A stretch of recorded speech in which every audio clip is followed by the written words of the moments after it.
Twitch's new ad rules will hurt streamers, charities, and brands. Update June 7, 6:10 p.m. ET. On Wednesday evening, Twitch walked back the new ad rules described in this story. These guidelines are bad for you and bad for Twitch, and we are removing them immediately, the company said. You can read our story on Twitch's reversal here. Our original story about the rules follows. Twitch has introduced new rules governing how ads can be run on the site. The rules will disrupt how streamers have traditionally run ads, impacting their ability to consistently earn money. The rules will also affect how charity organizations raise money on Twitch and impact the brands that advertise on Twitch themselves. Brands contract directly with streamers in exchange for having their products featured during a broadcast.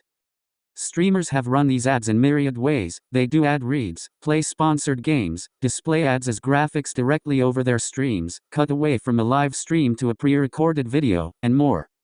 An example of the kinds of advertising tools streams use.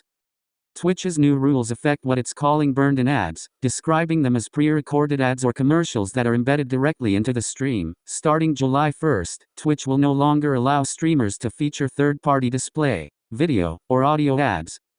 So, for example, streamer A has a sponsorship deal with Taco Bell. To advertise Taco Bell, the streamer inserted a graphic that takes up a portion of the stream's viewing space. Streamer A also decided to stop streaming momentarily to play a Taco Bell video ad later. During the streaming session, streamer A also played an audio ad extolling the virtues of a Crunchwrap Supreme. According to Twitch's new rules, all three of these advertising schemes will be prohibited.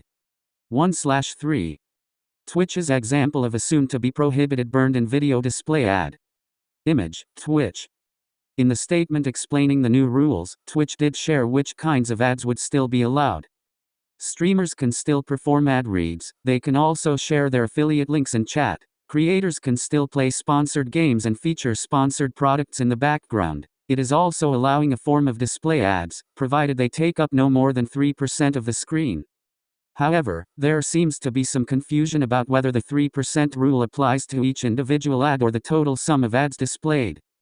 Other platforms have similar rules in place against third-party advertising. YouTube, for example, prohibits its creators from utilizing a type of ad for which YouTube has a comparable format. This means ad types like pre, mid, and post-roll videos are not allowed, as YouTube itself uses those formats in its advertising. The idea is that YouTube doesn't want to compete with its creators over who advertisers will choose to run video ads with. However, unlike YouTube, whose ad policies mostly target video ads, Twitch's new rules also target static display ads, prohibiting one of the most common forms of third-party advertising on the site. It's worth noting that Twitch announced that it's rolling out its own version of static display ads just last month, which would bring Twitch in competition with third-party display ads. GIF of Twitch's new static display ad product in action. GIF, Twitch.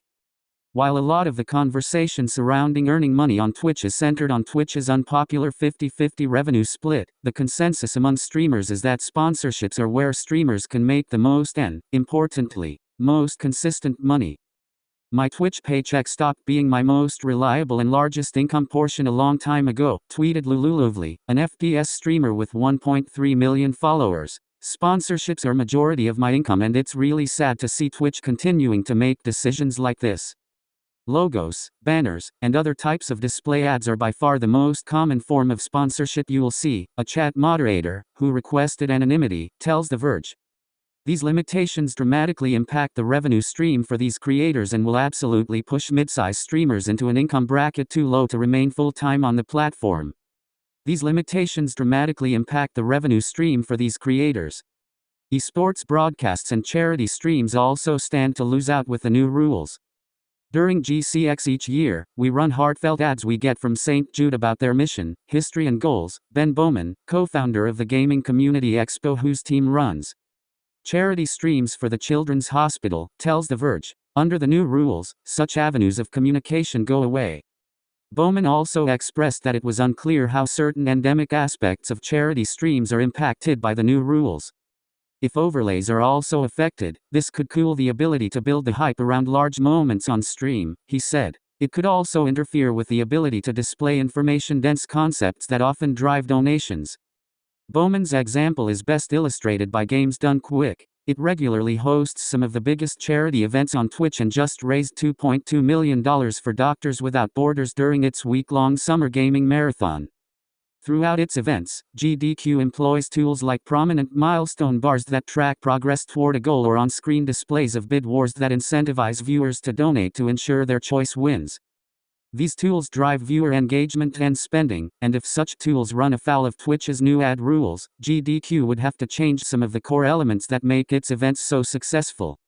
Games Done Quick frequently features video segments like this one from the charities it raises money for. With Twitch's new rules, it's unclear if this kind of video will be prohibited.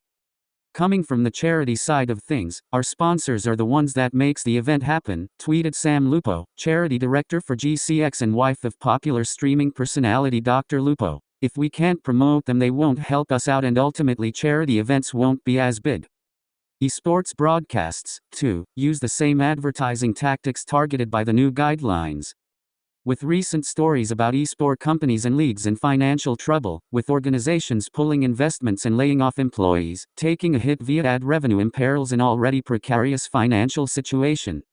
Bryce Bloom, founding partner of ESG Law, a firm representing esports teams and content creators, finds the new rules troubling. For esports, an area that is struggling to find sustainable business models, stripping away meaningful opportunities to monetize the broadcast is deeply problematic, he told The Verge. An example of an esports broadcast on Twitch utilizing a type of static display ad that Twitch will soon prohibit. Brands also have to take these rules into consideration when choosing where and how to invest money, and for some, Twitch might not be worth that investment anymore. A move like this is putting brands, especially those who work with long-term signed creators, at risk of causing infractions, says an influencer manager who spoke to The Verge on the condition of anonymity as they are not authorized to speak to the press. When Twitch puts increasingly difficult hoops to jump through, we find places where those budgets can be better utilized. The Verge has reached out to Twitch for comment, asking why and how these rules were decided and if streamers were allowed to offer feedback before this announcement. On Wednesday, it responded to streamers' negative reactions on Twitter. Today's branded content policy update was overly broad. This created confusion and frustration, and we apologize for that. We do not intend to limit streamers' ability to enter into direct relationships with sponsors, and we understand that this is an important part of how streamers earn revenue. We wanted to clarify our existing ads policy that was intended to prohibit third-party ad networks from selling burned in video and display ads on Twitch, which is consistent with other services. Shortly after Twitch's apology, Lil Lexi, a Twitch partner and ambassador, tweeted some details discussed from an emergency meeting with ambassadors and Twitch staff and executives. Things are being reviewed and concerns are understood, she tweeted. 3% not acceptable for logos, which will be reviewed further. Twitch also said that it would rewrite the guidelines to make things clearer. But so far, it doesn't seem like these language updates will address creators' biggest concern. Prohibiting some of the most common and abundant forms of advertising will negatively affect streamer income and therefore conflict with one of Twitch's stated goals. At the end of the day, we are committed to increasing the amount of money a streamer earns, Mike Minton, Chief Monetization Officer, told The Verge in an interview in March. The rules go into effect July 1st.